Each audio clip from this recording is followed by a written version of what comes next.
Allah created human beings in difficulty, and He created human beings in heavy burden. لَقَدْ خَلَقْنَا الْإِنسَانَ فِي كَبَدٍ.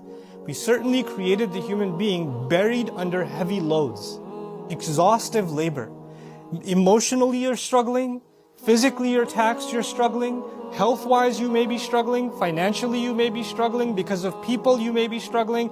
This life, Allah designed it to be difficult. Sometimes you look at other people and you say, they have it so much easier than I do. But you don't know what other difficulties Allah gave them that are invisible from you. Everyone has difficulties. Everyone has challenges.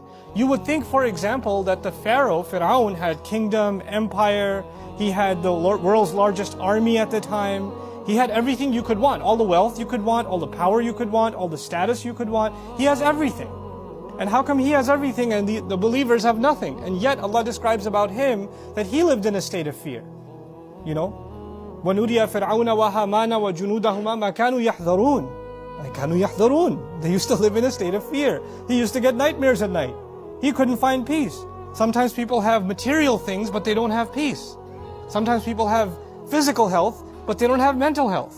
You know, they don't have emotional health. So all human beings were put in a state of struggle, and that's believers and non-believers.